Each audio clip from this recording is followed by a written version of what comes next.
જય માતાજી મિત્રો, આજે આપણે ફક્ત 3 જ મિનિટમાં ગુજરાતની ફેમસ ખાંડવી બનાવીશું। તેમાં ના કોઈ આપણે કઢાઈની જરૂર પડશે કે ના કોઈ આપણે કુકરની જરૂર પડશે કે ઓવનની જરૂર પડશે અને કાંઈ પાથરવાની ઝંઝટ વગર આપણે ફક્ત 3 જ મિનિટમાં ઇઝી રીતે એકદમ પરફેક્ટ બજાર જેવી ટેસ્ટી એવી ખાંડવી બનાવીશું। તો આપણે ખાંડવી બનાવવાનું શરૂ કરીએ। તો તેની માટે મેં અહીંયા એક મિક્સર જાર લઈ લીધો છે। તેમાં મેં 2 અહીંયા મોરા મરચાં લઈ લીધા છે, તેને ઝીણા ઝીણા કટ કરી દીધા છે, તે નાખી દઈશું। નાના આદુનો કટકો લઈ લઈશું, તેને પણ ઝીણું કટ કરીને નાખી દઈશું। હવે આપણે અહીંયા 1 વાડકી જેટલો ચણાનો લોટ લઈશું। આપણે ઘરમાં રહેલ ગમે તે વાડકીનું માપ લઈ લેવાનું છે, જેથી કરીને આપણી પરફેક્ટ જ ખાંડવી બનશે। હવે સાથે આપણે તેમાં 1 વાડકી જેટલું દહીં લઈશું। દહીંની જગ્યાએ તમે છાશનો પણ ઉપયોગ કરી શકો છો।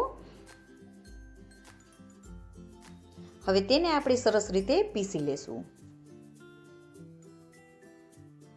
તો આપણું બેટર રેડી થઈ ગયું છે। તમે આવી રીતે બનાવશો તો ઝડપથી આપણી ખાંડવી બની જશે। હવે તેને આપણે બીજા વાસણમાં લઈ લેશું। હવે સ્વાદ મુજબ તેમાં આપણે મીઠું નાખી દઈશું। અડધી ચમચી જેટલું આપણે હળદર એડ કરી દેવાની છે અને થોડી હિંગ એડ કરી દઈશું।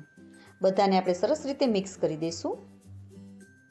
હવે તેમાં આપણે 2 વાડકી જેટલું પાણી લેશું। જો તમે છાશનો ઉપયોગ કરો તો તમારે 2 વાડકી છાશ લેવાની છે। મારું દહીં અહીંયા ખાટું હતું, માટે હું અહીંયા 2 વાડકી જેટલી પાણી લઉં છું। જો તમે છાશ લેતા હોય તો 1 વાડકી ચણાનો લોટ અને 3 વાડકી છાશ લેવાની છે। તો આપણે આવું પતલું બેટર કરી દેવાનું છે। તમે જોઈ શકો છો, છે ને, એકદમ સરળ રીતથી તમારે આ ખાંડવી બની જશે અને ફક્ત 3 જ મિનિટ લાગશે। હવે આપણું બેટર રેડી થઈ ગયું છે અને આપણે રોટલી જ કરતા હોય તે તવીને આપણે ફૂલ ફ્લેમ ઉપર ગરમ કરી લેવાની છે।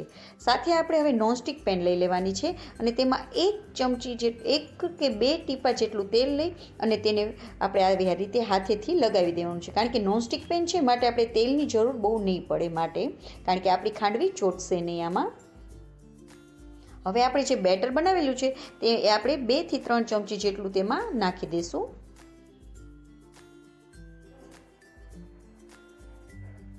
અહીંયા મેં 3 ચમચા જેટલું બેટર, નાના ચમચા જેટલું બેટર લઈ અને આવી રીતે તેને ફેલાવી દેવાનું છે।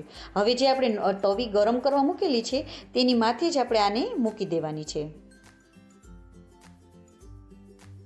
અને આપણે ઢાંકી દેવાનું છે તેમાં, અને 3 જ મિનિટમાં આપણો આ ખાંડવી રેડી થઈ જશે। ફક્ત 3 મિનિટમાં જ થઈ જશે। એટલે 3 મિનિટ થઈ ગઈ છે અને આપણે હવે જોઈ લઈશું। તો તમે જોઈ શકો છો કે આપણી 3 મિનિટમાં ખાંડવી રેડી થઈ ગઈ છે તેનું। તો હવે તેને આપણે 3 મિનિટ માટે પંખા નીચે ઠરવા મૂકી દઈશું। ફક્ત 3 જ મિનિટમાં તે ઠરી પણ જશે। તો છે ને, એકદમ સરળ રીતથી તમે બહાર મળે તેવી જ તમે ખાંડવી બનાવી શકશો। તો આપણી ઠરી ગઈ છે સરસ રીતે, તો તેને આપણે કટ કરી લઈશું। આપણે મોટા ચાકા પાડીશું, જેથી કરીને આપણે બહાર જેવી જ ખાંડવી બને। હવે આપણે એક સાઈડથી કિનારીને ચાકા વડે કાઢી લેશું અને તેને ગોળ ગોળ રોલ શેપમાં કરી લેશું। તો છે ને, એકદમ સરળ રીતથી તમારી ખાંડવી બની જશે અને તમારે ઝાઝો સમય પણ નહીં લાગે।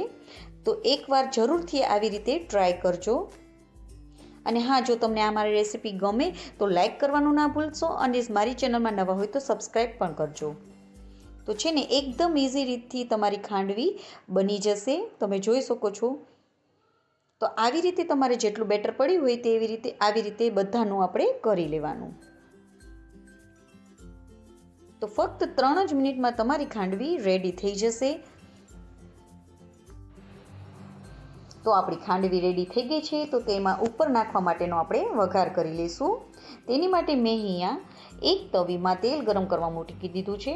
તેલ ગરમ થઈ જાય એટલે આપણે રાઈ નાખી દઈશું, થોડી હિંગ એડ કરી દઈશું, થોડા લીમડાના પત્તા એડ કરી દઈશું, 1 ચમચી જેટલું તલ નાખી દઈશું અને મરચાં નાખી દઈશું। હવે બધાને આપણે સતળાવા દઈશું। હવે આપણો વઘાર રેડી થઈ ગયો છે। તો તેને આપણે ઉપર ચમચી વડે નાખી દઈશું ખાંડવીમાં। તો છે ને, એકદમ સરળ રીતથી તમારે બજાર જેવી જ ખાંડવી તમારી રેડી થઈ જશે અને એકદમ ટેસ્ટી જ બનશે। તો આપણી ખાંડવી રેડી થઈ ગઈ છે અને જો તમને આ મારી રેસીપી ગમી હોય તો લાઈક કરજો, મારી ચેનલમાં નવા હોય તો સબસ્ક્રાઈબ કરજો અને બાજુમાં રહેલ બેલ આઇકનને દબાવવાનું બિલકુલ ના ભૂલશો। તો છે ને એકદમ ટેસ્ટી એવી આપણી ખાંડવી રેડી થઈ ગઈ છે. બાય.